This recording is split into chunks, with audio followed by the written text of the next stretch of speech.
আসসালামু আলাইকুম। মাটির চুলোয় রান্নাবান্না চ্যানেলে আপনাদের সবাইকে স্বাগতম। ভর্তা তো অনেকভাবে খেয়েছেন, কিন্তু এভাবে মনে হয় কখনো এই ভর্তাটা খাওয়া হয়নি। এই ভর্তাটা খেতে যে কত মজার তা আপনারা বাসায় না বানালে বুঝতে পারবেন না। সব থেকে সেরা ভর্তার মধ্যে এটা একটা ভর্তা। এই ভর্তা দিয়ে আপনারা 3 থেকে 4 থালা ভাত অনায়াসেই খেতে পারবেন। এই ভর্তার জন্য লাগবে ছোট মাপের আলু। আমি এখানে একদম ছোট মাপের আলু নিয়েছি। এই আলুগুলো এখন আমি পরিষ্কার পানি দিয়ে ভালোভাবে ধুয়ে নেব, কারণ এই আলুতে অনেক ময়লা থাকে। তার জন্য বেশি করে পানি দিয়ে আলুগুলো একদম পরিষ্কার করে ধুয়ে নিতে হবে, যেন আলুর মধ্যে কোনো ময়লা না থাকে। আমি এখানে 200 গ্রামের মতো ছোট মাপের দেশি আলু নিয়েছি।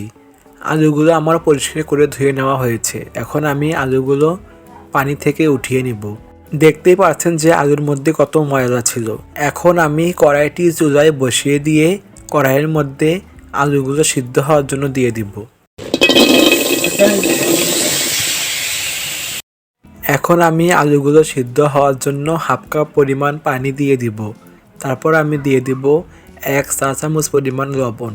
লবণ দেওয়া হয়ে গেলে আমি আলুর সাথে লবণ আর পানিগুলো ভালোভাবে মিশিয়ে নিব। তারপর আমি ঢাকনা দিয়ে ঢেকে দিব। ঢাকনা দিয়ে ঢেকে আমি আলুগুলো সিদ্ধ হওয়ার জন্য 5 মিনিট চুলায় রেখে দেব। এ সময় আমি চুলার জালটা মিডিয়াম আঁচে রাখবো। মিডিয়াম আঁচে রাখলে খুব সহজেই আলুগুলো সিদ্ধ হয়ে যাবে। 5 মিনিট পর আমি ঢাকনাটি উঠিয়ে নিয়েছি। এখন আমি আলুগুলো আবারও কিছুক্ষণ নেড়ে নেব। আপনারা দেখতে পাচ্ছেন যে আমার আলুগুলো থেকে পানি একদম শুকিয়ে গেছে। আর দেখুন আমার আলুটা কত সুন্দর সিদ্ধ হয়েছে। এখন আমি এই আলুগুলো ভাজা ভাজা করার জন্য দিয়ে দিব 2 চা চামচ পরিমাণ সয়াবিন তেল। যখন দেখবেন যে আলুর মধ্যে এরকম পানি শুকিয়ে গেছে, তখন এর মধ্যে তেল দিয়ে দিতে হবে। এখন আমি তেল দিয়ে আলুগুলো ভালোভাবে কিছুক্ষণ নেড়ে নেব। চুলার জালটা মিডিয়াম আঁচে রাখতে হবে।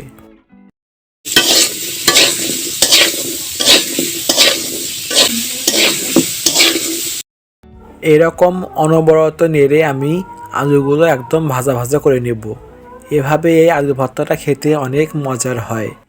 এই আলু ভর্তাটা হয়তো অনেকে খেয়েছেন, আবার অনেকের এখনও খাওয়া হয়নি। কে কে এইভাবে এই আলু ভর্তাটা খেয়েছেন তা অবশ্যই কমেন্ট করে জানাবেন। এখন আমার আলুগুলো ভাজা ভাজা হয়ে গেলে আমি কড়াইটি চুলা থেকে নামিয়ে আলুগুলো একটা বাটির মধ্যে নামিয়ে নেব। দেখতে পাচ্ছেন যে আমার আলুগুলো কত সুন্দর ভাজা ভাজা হয়েছে। এখানে আমি আলু ভর্তার জন্য যা যা লাগবে সেগুলো নিয়েছি। আমি এখানে ছোট মাপের 2টা রসুনের কোয়া বের করে নিয়েছি, আর মাঝারি সাইজের 3টা পেঁয়াজ নিয়েছি। পেঁয়াজগুলো আমি চাকা চাকা করে কেটে নিয়েছি। আর নিয়েছি 15টা কাঁচামরিচ। এই ভর্তাটা ঝাল ঝাল না করলে ভালো লাগে না। আর আমি এখানে নিয়েছি পরিমাণ মতো ধনেপাতা। আমি পেঁয়াজ, রসুন, কাঁচামরিচ, ধনেপাতাগুলো আগে থেকে পরিষ্কার করে ধুয়ে কেটে নিয়েছি। এখন আমি চুলায় প্যানটা বসিয়ে দিয়ে প্যানের মধ্যে 1 টেবিল চামচ পরিমাণ তেল দিয়ে দেব। তারপর আমি তেলটা গরম করে নিয়ে দিয়ে দেব পেঁয়াজ কুচি, রসুনের কোয়াগুলো দিয়ে দেব। তারপর আমি দিয়ে দেব কাঁচামরিচ। কাঁচামরিচগুলো দিয়ে আমি পেঁয়াজ, রসুন, কাঁচামরিচগুলো কিছুক্ষণ ভালোভাবে নেড়ে নিব।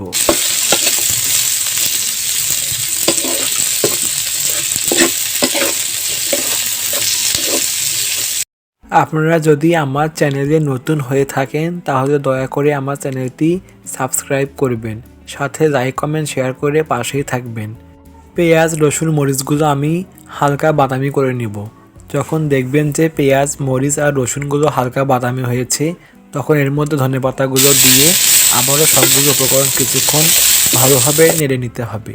পেঁয়াজ, মরিচ, রসুন, ধনেপাতা বেশি বাদামি করা যাবে না, তাহলে খেতে ভালো লাগবে না।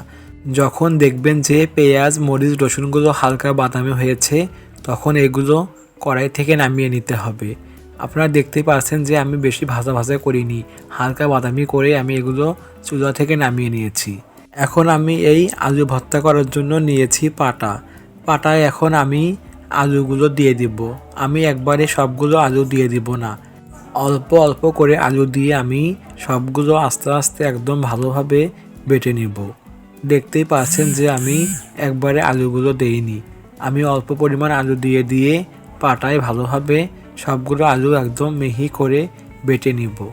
পাটায় বেটে এই ভর্তাটা খেতে অসম্ভব মজার হয়।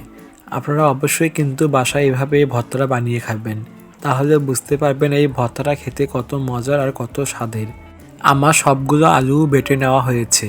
এখন আমি এই বেটে নেওয়া আলুগুলো এক সাইডে রেখে পেঁয়াজ, মরিচ, রসুন আর ধনেপাতাগুলো একদম ভালোভাবে মিহি করে বেটে নিব। দেখতেই পাচ্ছেন যে আমি কিভাবে বেটে নিয়েছি। এভাবে আমি সবগুলো পেঁয়াজ, মরিচ, রসুন, ধনেপাতা বেটে নিব। এখন আমি বেটে নেওয়া আলুর সাথে বেটে নেওয়া পেঁয়াজ, রসুন, মরিচগুলো ভালোভাবে হাত দিয়ে মেখে নিব। তারপর আমি আবারও সবগুলো উপকরণ মেখে নেওয়ার পর ভালোভাবে বেটে নিব, তাহলে ভর্তাটা খেতে আরও মজার হবে। এখন আমি এই ভর্তার মধ্যে দিয়ে দেব হাফ চা চামচ পরিমাণ লবণ, কারণ লবণটা কম হয়েছিল। লবণটা আপনারা ব্যালেন্স বুঝে দিয়ে দিবেন। এখন এই ভর্তাটা স্বাদ বাড়ানোর জন্য আমি এখানে দিয়ে দিলাম 2 চা চামচ পরিমাণ সরিষার তেল। সরিষার তেল দিয়ে ভর্তাটা খেতে আরও বেশি টেস্টি হয়। তেলের সাথে ভর্তাটা আমি আবারও কিছুক্ষণ ভালোভাবে মেখে নেব। কিছুক্ষণ ভালোভাবে মেখে নিয়ে আমি এখন পাটা থেকে ভর্তাটা উঠিয়ে নেব। দেখতেই পাচ্ছেন যে ভর্তাটা কত সুন্দর হয়েছে। আশা করি এই ভর্তার রেসিপিটা আপনাদের অনেক ভালো লেগেছে। তো বন্ধুরা, আজকে এই পর্যন্তই।